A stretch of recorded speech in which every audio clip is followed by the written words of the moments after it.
నమస్కారం అండి. నమస్తే. విజయనగరంలో రీసెంట్గా ఒక హత్య అనేది కలకలం రేపుతుంది. మాజీ లవర్ని మర్డర్ చేసి ముక్కలు ముక్కలు చేసి ఫ్రిడ్జ్లో దాచిపెట్టింది అనమాట.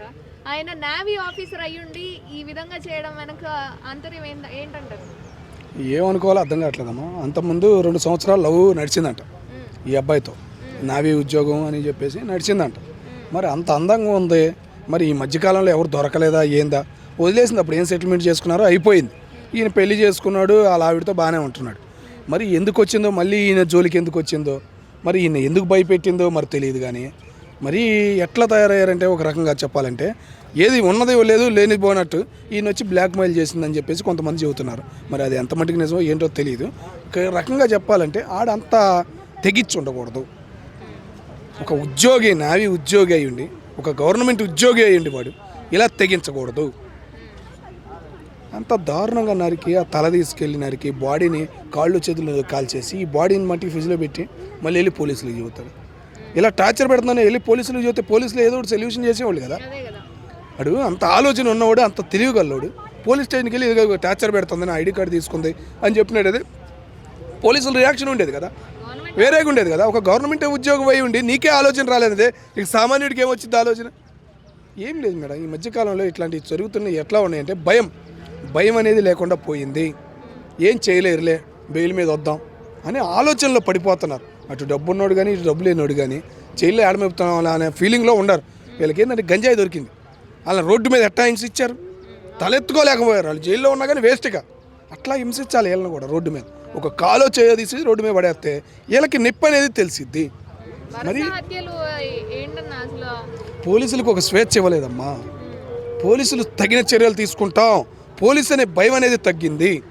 అటు జడ్జి గారు అయినా కానీ ఇటు రాజకీయ నాయకులు అయినా కానీ పట్టించుకుని పోలీసులకు ఒక స్వేచ్ఛ అనేది ఇస్తే ఇలాంటివి జరగకుండా ఉంటాయని మేము అనుకుంటాం.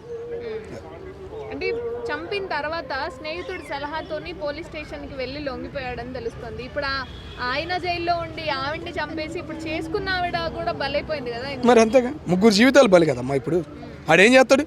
బయట తిరగలడా? ఉద్యోగం ఎటు పోయిద్ది? కంపల్సరీగా ఉద్యోగం నుంచి తీసేస్తారు. మహా అయితే జైల్లో పెడతారు, 10 లక్షలు 15 లక్షలు ఇచ్చేసి బయటకు వస్తాడు. తిరగలట బయట. వాళ్ళ ఆవిడ కూడా టార్చర్ పెడతానే ఉంటుందిగా, ఎందుకు చేసావు ఎట్లా అని. వాళ్ళ ఆవిడ పరంగా కూడా టార్చర్ ఉంటుంది కదమ్మా. మరి ప్రెగ్నెంట్ అంట. మరి ఆమె ఎంత బాధ అనిపిస్తుందో, ఎందుకు ఇలా చేసాడని ఆమెను ఇప్పుడు బాధ పెట్టచ్చా? ఇటువంటి టైంలో ఆమెను బాధ పెట్టచ్చా? మరి ఇంటికి పిలిపించుకుని అలా చేసే బదులు పోలీస్ స్టేషన్కి పిలిపించి అక్కడే పోలీసుల ముందే చెంప పేలేటట్టు చేసినట్టయితే ఈయన విలువ ఉండేది కదా, ఈయనకి విలువ ఉండేది కదా.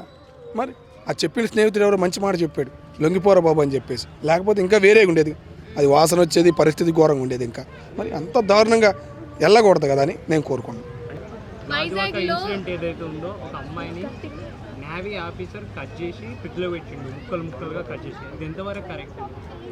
అంటే ఇది కరెక్ట్ అని ఎవరు అన్నారు కానీ, కాకపోతే వాళ్ళిద్దరి మధ్య సాంగత్యం, అతనికి వివాహం కాని దగ్గర నుంచి ఉందట ప్రియురాలు. మరి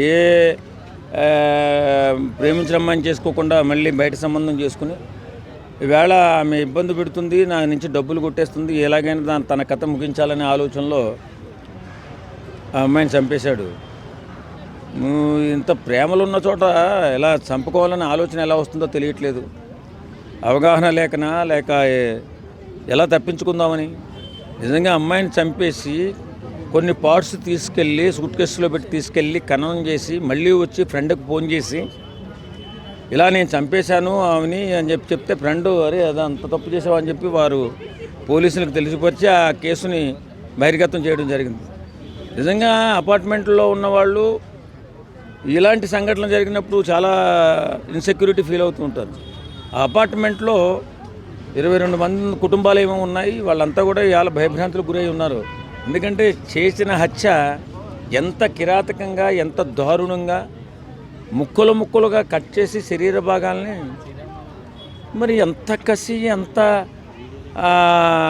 క్రోధం ఉన్నటువంటి వ్యక్తి ఆమెతో సాంగత్యం ఎలా చేశాడో ఏంటో. ఆయన ID card, navy ID card, అలాగే ఒక 3 to 4 lakhs అమౌంట్ కూడా తీసుకొని ఆయన బ్లాక్మెయిల్ చేసి దాని గురించి ఆయన మనోవేదనకు గురై ఆమెను ఆ విధంగా చేయడం అయితే జరిగిందని చెప్పి చెప్పుకుంటూ వస్తాను. దాని పరిష్కార మార్గాలు చాలా ఉన్నాయి. మనోవేదనకి గురై ఆమె పోలీస్ డిపార్ట్మెంట్ ఉంది, తన భార్యతో కూడా చెప్పుకుని లీగల్గా కూడా వెళ్ళే అవకాశం ఉంది. చంపేయాల్సినంత ఇదేం లేదు. ఇప్పుడు చేసింది తప్పు, జరిగింది తప్పు, తప్పును కప్పుపుచ్చుకోవడానికి ఇలాంటి మర్డర్ చేస్తే జీవితమే నాశనం అయిపోయింది కదా ఇవాళ.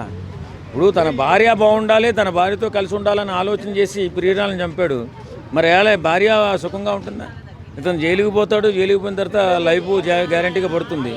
అంటే మ్యారేజ్ అయిపోయిన తర్వాత కూడా ఎందుకు అంటే వేరే అంటే మ్యారేజ్ అయిపోయిన తెలిసి కూడా మళ్ళీ ఎందుకు అతని దగ్గరికి వెళ్ళాలి? ఇప్పుడు నన్ను ఎలాగా నువ్వు పెళ్లి చేసుకోలేదు కాబట్టి ఆర్థికంగా నాకు సాయం చేయని ఏదో గట్టిగా అడుగుంటుంది. అతను స్తోమతకి సరిపడా చేస్తుంటాడు. ఇంకా విపరీతమైన ఇబ్బందులు పెట్టినందువల్ల ఏం చేయాలో తెలుసుకోక అమాయకత్వంతో క్రూరుడుగా మారిపోయి చాలా దుర్మార్గంగా చంపేశాడు. అంటే ఆమె కూడా జాబ్ చేసుకుంటే ఈవెంట్స్ కూడా కండక్ట్ చేస్తుందంట. ఆర్థికంగా ఆమె కూడా వెల్ సెటిల్డ్. వాళ్ళందరూ కూడా ఇంట్లో వాళ్ళు కూడా జాబ్స్ అని చెప్పి వాళ్ళ నాన్నగారు అయితే చెప్తున్నారు. దాంట్లో అమౌంట్ అడగాల్సిన అవసరం ఉంది. ఆ విధంగా బ్లాక్మెయిల్ చేయాల్సిన అవసరం ఉంది. డబ్బు నాకు వద్దనేవాడు ఎవడు, మానవుడు అనేవాడు ఉండడు నాకు తెలిసి. కానీ ఏదో రకంగా మన ఇద్దరి ఇష్యూ బయట పెడతానో, లేకపోతే నాకు జరిగిన అన్యాయానికి నువ్వు ఇలా సాయం చేస్తూ ఉండాలనో, లేక దుర్మార్గంగా ఆలోచించి జబ్బు దూసేయాలనో అమ్మాయి ప్రయత్నం చేసి ఉంటుంది. ఇక తప్పించుకోలేని పరిస్థితిలో ఇతను చేశాడు. చేయడం మాత్రం కరెక్ట్ కాదు, ఎందుకంటే చాలా మార్గాలు ఉన్నాయి. అలాంటి వ్యక్తుల్ని ఏ రకంగా మనం తప్పించుకోవాలా అని ఆలోచించాలి తప్ప అలా చంపేసేదాకా వెళితే జీవితాలు నాశనం చేసుకోవడం, వాళ్ళకి పుట్టినటువంటి బిడ్డలు కూడా నాశనం అయిపోతారు, బిడ్డల జీవితాలు కూడా నాశనం అవుతాయి. కాబట్టి ఇలాంటి హత్యలు జరగడం చాలా బాధాకరం. జరిగిన హత్య కూడా ఇంత తీవ్రంగా, ఇంత దుర్మార్గంగా ముక్కలు ముక్కలుగా కట్ చేసి ఫ్రిడ్జ్లో పెట్టి కొన్ని ముక్కలు తీసుకెళ్ళి తగలబెట్టి ఎందుకు ఇదేమో నాకు అర్థం. తలకాయ కూడా మిస్ అయిందని చెప్తున్నారు. తలకే మిస్ అయిందంటే కన్నం చేసిన తలకే కూడా తీసుకెళ్ళి మీద కన్నం చేసి ఉంటాడేమో అనిపిస్తుంది. ఏదేమైనా ఇన్వెస్టిగేషన్లో తేలుతుంది. కాబట్టి ఇలాంటి ఆలోచనకి ఎవరు కూడా వెళ్ళకూడదు. ఇలాంటి దుర్మార్గమైన ఆలోచనలకి తప్పుకోండి తప్ప ఇలా భయంకరంగా చంపేయాలని ఆలోచన రాకూడదు.